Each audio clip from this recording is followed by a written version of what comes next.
Assalamualaikum warahmatullahi wabarakatuh. Innal hamdalillah nahmaduhu wa nasta'inuhu wa nastaghfiruh wa na'udzu billahi min syururi anfusina wa min sayyiati a'malina. من يهده الله فلا مضل له ومن يضلل فلا هادي له أشهد أن لا إله إلا الله وحده لا شريك له وأشهد أن محمدا عبده ورسوله لا نبي بعده اللهم صل وسلم وبارك على محمد وعلى آله وصحبه وسلم أجمعين يا أيها الذين آمنوا اتقوا الله حق تقاته ولا تموتن إلا وأنتم مسلمون يا أيها الناس اتقوا ربكم الذي خلقكم من نفس واحدة وخلق منها زوجها وبث منهما رجالا كثيرا ونساء واتقوا الله الذي تساءلون به والأرحام إن الله كان عليكم رقيبا يا أيها الذين آمنوا اتقوا الله وقولوا قولا سديدا يصلح لكم أعمالكم ويغفر لكم ذنوبكم ومن يطع الله ورسوله فقد فاز فوزا عظيما أما بعد فإن أصدق الحديث كتاب الله وخير الهدي هدي محمد صلى الله عليه وسلم وشر الأمور محدثاتها فإن كل محدثة بدعة وكل بدعة ضلالة وكل ضلالة في النار. Ma'asyiral muslimin wa iyyakum rahimakumullah. Alhamdulillah, kita bersyukur kepada Allah tabaraka wa ta'ala. Salat beserta salam teruntuk Rasulullah sallallahu alaihi wasallam, juga seluruh keluarga, sahabat dan seluruh umatnya yang istiqomah dalam syariat yang beliau syariatkan. Kemudian materi kita pada hari ini adalah kitab Riyadhus Shalihin jilid 1, memasuki bab nomor hadis ke-42, berkaitan dengan hal yang Rasul sampai dituduh ya berat sebelah. Seperti apa penjelasannya? Ma'asyiral muslimin wa iyyakum rahimahumullah. Perang Hunain adalah salah satu perang yang terjadi di zaman Rasul sallallahu alaihi wasallam. Dan dari perang Hunain ini kisah bermula hadis ini, di mana Allah dan Rasulnya dituduh tidak berlaku adil. Karena apa? Karena adanya ghanimah. Peperangan terjadi antara Mekah dengan Taif. Disitulah lembah Hunain. Dan umat Islam mendapatkan kemenangan yang sangat besar karena ghanimah atau harta rampasan perang.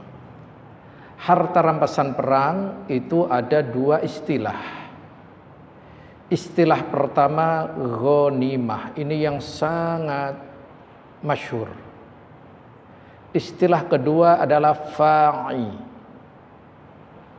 Ghanimah yaitu harta rampasan perang yang diperoleh setelah musuh kalah. Jadi peperangan terjadi, akhirnya musuh kalah, harta yang ditinggalkan, harta kekalahan musuh itulah namanya ghanimah. Yang kedua tadi diistilahkan dengan fa'i. Fa'i itu harta rampasan perang yang diperoleh belum peperangan tetapi musuh sudah melarikan diri, sudah takut. Jadi tidak jadi peperangan, namun karena orang takut dan seterusnya, akhirnya harta yang ia bawa untuk persediaan selama perang ia tinggalkan. Nah, harta-harta yang ditinggalkan itu namanya fa'i. Itu. Kemudian ghanimah atau fa'i itu ada perbedaan sebelum diutusnya Nabi dan setelah diutusnya Nabi. Sebelum diutusnya Nabi, maka ghanimah hukumnya haram. Ya. Ingat kisah seorang nabi yang membebaskan Palestina dari cengkeraman orang-orang yang zalim, yakni Nabi Yusha bin Nun yang memohon kepada Allah agar matahari diberhentikan sebentar sampai ia menyelesaikan peperangan. Waktu itu kan sudah kita sampaikan saat matahari terbit dari arah barat, mungkin jamaah masih ingat. Ketika itu harta rampasan perang banyak. Kemudian ada yang menyembunyikan salah satu emas sebesar kepala sapi waktu itu. Maka kalau dahulu harta rampasan perang sebelum Nabi itu hukumnya haram, maka ketika mendapatkan harta rampasan perang ditaruh di tanah lapang yang luas, kemudian nanti Allah menurunkan api untuk melahapnya. Itu caranya. Akan tetapi Rasulullah setelah diutus, harta rampasan perang atau ghanimah hukumnya halal. Itu. Nah, inilah sumber pokok yang terjadi, sumber masalahnya. Apa itu? Ketika itu harta ghanimah, qadarullahnya pemuka-pemuka Arab itu baru masuk Islam. Namanya mu'alaf. Kan memang Arab itu kan Mekah maksud ana adalah masuk Islamnya kan jauh ya, terakhir dibandingkan dengan kaum Muhajirin dan Ansor. Setelah Fathul Mekah aja berbondong-bondong masuk Islam. Maka ketika itu peperangan Hunain ini Rasulullah mendapatkan umat Islam memperoleh harta rampasan perang yang sangat banyak.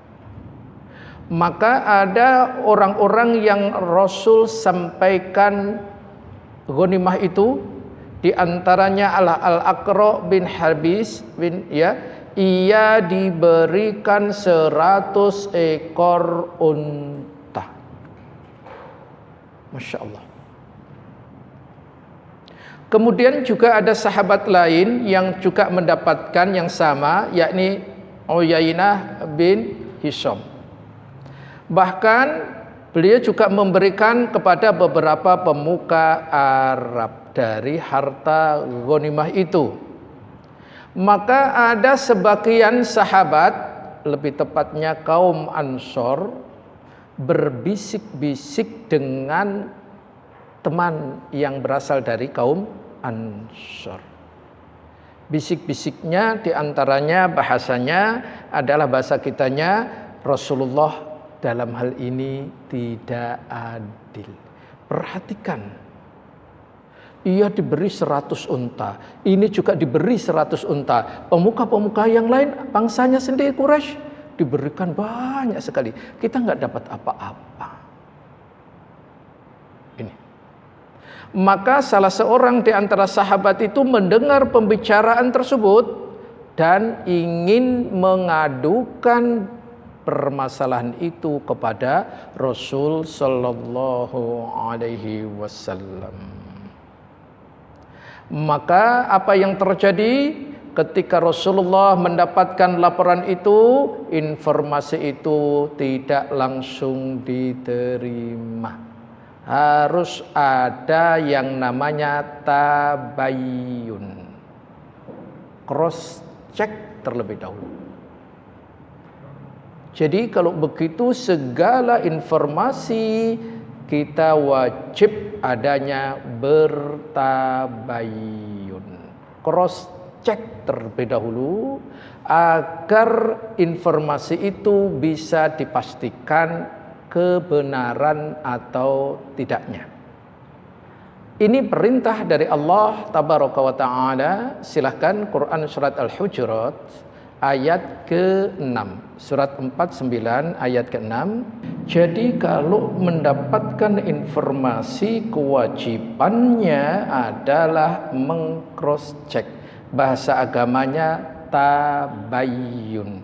Ini perintah dari Allah Tabaraka wa Ta'ala agar apa? Karena kalau tidak bertabayyun, kita langsung mengeser padahal informasi itu belum benar adanya, akan menjadi dosa, bisa jadi dosa jariyah bagi kita. Hati-hati. Era sekarang ini informasi bagian dari sebuah kehidupan. Coba, adakah jamaah yang sehari kuat enggak membuka HP? Ayo, ada enggak? Mungkin 1001 ya untuk sekarang loh ya. Untuk sekarang ini yang tidak sehari tidak membuka HP berani dan bisa itu 1001. Wong dirawat di rumah sakit aja enggak lepas dari itu.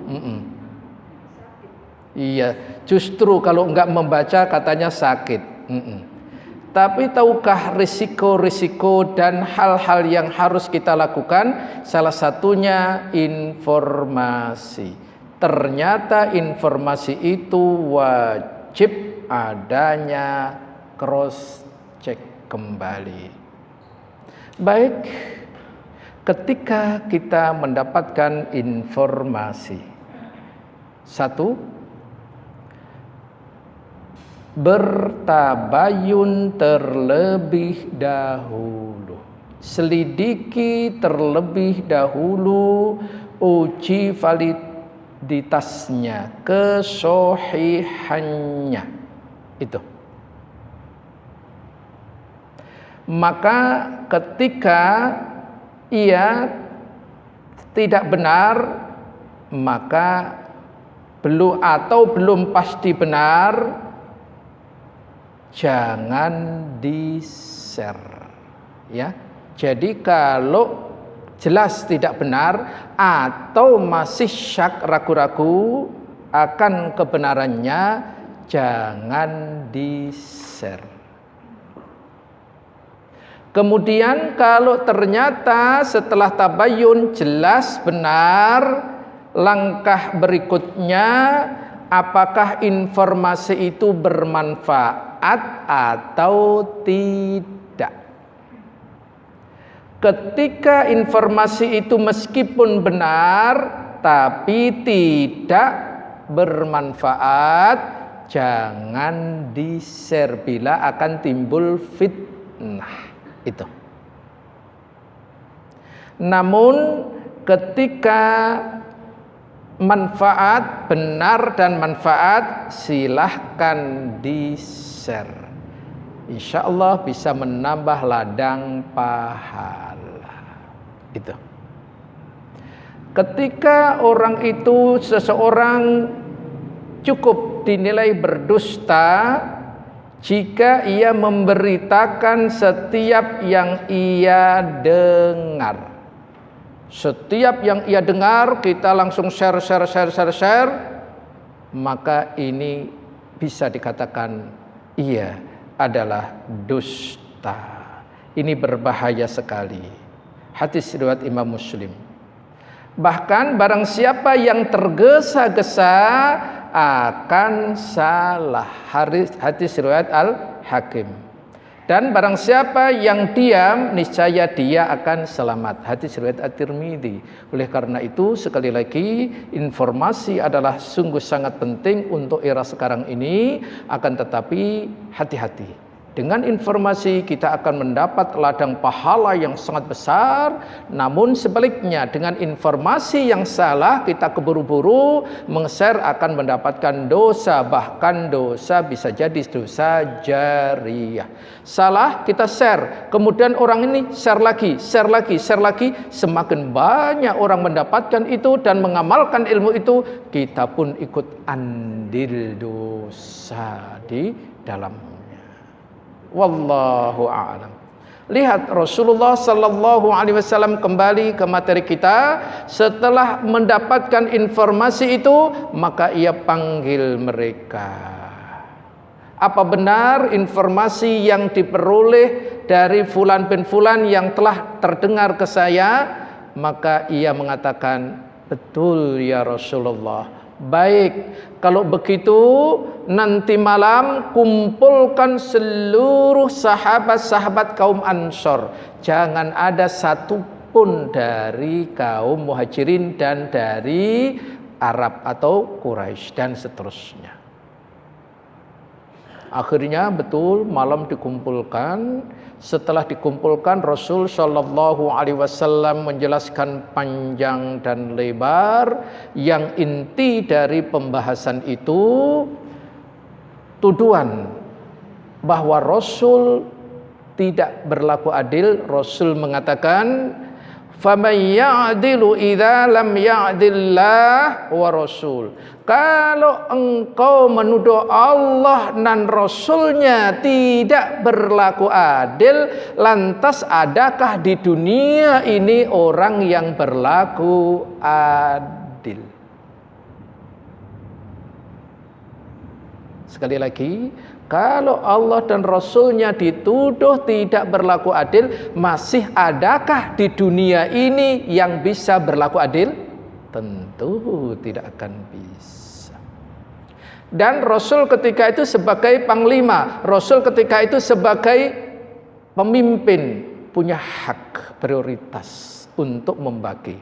Karena tahu mana yang maslahat, mana yang tidak.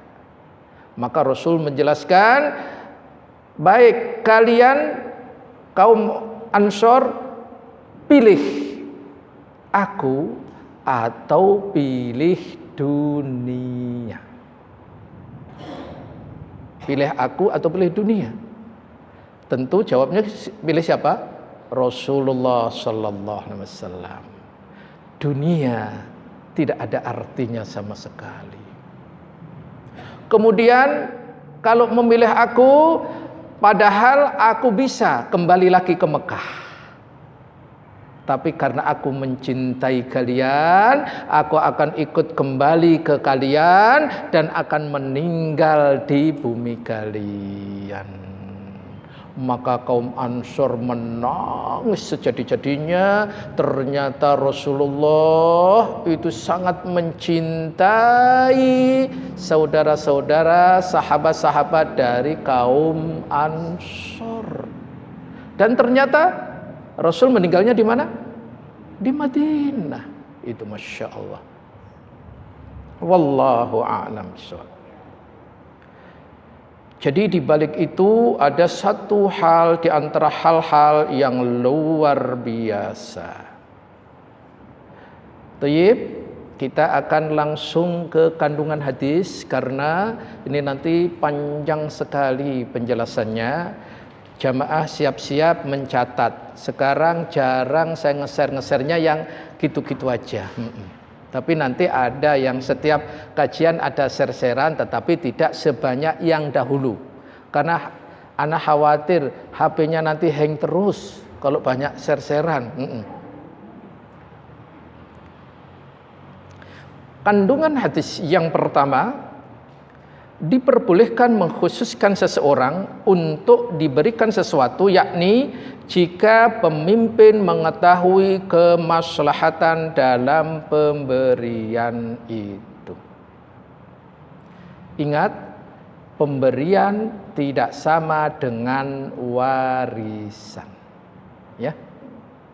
Pemberian tidak sama dengan warisan. Kalau warisan nggak boleh dipukul rata. Harus sesuai dengan syariat. 2-1, 2 laki-laki 1 perempuan. perempuan. Tapi pemberian, kita punya anak 3, misalkan 1 laki 2 perempuan, kalau pembagian waris harus 21. Tetapi kalau hibah atau namanya adalah pemberian bahasa kitanya, maka boleh disamakan. Misalkan punya rumah 3, 1, 2, 3, 4 yang ditempati, maka anak pertama, anak kedua, anak ketiga ini kuhadiahkan untukmu, kuhibahkan. Boleh enggak laki perempuan satu-satu? Boleh, karena ini pemberian, hak dari yang punya. Itu. Demikian juga berkaitan dengan ghanimah. Ghanimah itu hak siapa? Hak Allah dan Rasulnya. Untuk siapa? Kemaslahatan kaum muslimin dan mukminin yang pada saat itu ikut hadir khususnya dalam peperangan. Dan masing-masing yang paling tahu adalah pemimpin, mana yang lebih maslahat. Maka karena waktu itu pembesar-pembesar kaum Quraisy baru menjadi mu'allaf. Sedangkan mu'alaf itu ada pembagian luar biasa menurut Ibnu Katsir. Salah satunya orang yang masih dibujuk hatinya. Maka dengan diberikan sekian tadi, dia bercerita, dia berkisah, dia menyebarluaskan. Ternyata Muhammad itu luar biasa. Lihat, aku diberi 100 unta. Aku juga diberi 100 unta. Akhirnya apa? Itu tersebar di mana-mana. Akhirnya pembesar-pembesar itu ternyata Muhammad luar biasa. Akhirnya berduyun-duyun masuk Islam. Bayangkan. Jadi hak prerogatif pemimpin. Karena ini pemberian, sekali lagi, bukan warisan. Kalau warisan enggak seperti itu. Ya, wallahu alam. Faham ya? Baik. Yang kedua, di antara siasah syar'iyah dalam berdakwah di jalan Allah itu adalah berusaha mengambil hati atau simpati para pembesar dan orang-orang terhormat dengan cara apa? Memberi sesuatu yang mereka senangi, yaitu berupa harta, benda dan yang lainnya. Maka dakwah yang kalau ingin cepat sukses adalah pegang para tokoh-tokohnya, pemimpin-pemimpinnya. Itu cepat sekali. Karena kalau seorang pemimpin sudah dipegang, apa yang terjadi? Nanti dia bisa menginstruksikan, dia bisa memerintahkan dan seterusnya. Anak akan berikan beberapa contoh. Contoh yang pertama adalah Nabi Sulaiman alaihissalam. Yang diajak masuk Islam siapa? Ratu siapa? Ratu Balqis. Itu. Begitu Ratu Balqis sudah masuk Islam, gimana rakyatnya? Semua akan kena. Itu. Dan Rasulullah kalau dakwah yang didekati siapa? Para pembesar-pembesarnya. Seperti Raja Taif ketika itu. Yang didekati Raja Taifnya. Namun qadarullahnya Raja Taif menolak. Akhirnya Rasulullah tidak mendapatkan sambutan yang hangat, tapi justru berdarah-darah. Itu sebuah risiko perjuangan. Atau ketika itu Rasulullah ke Raja Habasyi, ke rajanya, ke pemimpinnya. Dan ketika pemimpin itu sudah masuk Islam, rakyatnya insya Allah. Maka kenapa, maaf saudara-saudara kita kulit hitam itu banyak muslimnya? Karena rajanya sudah masuk Islam. Itu.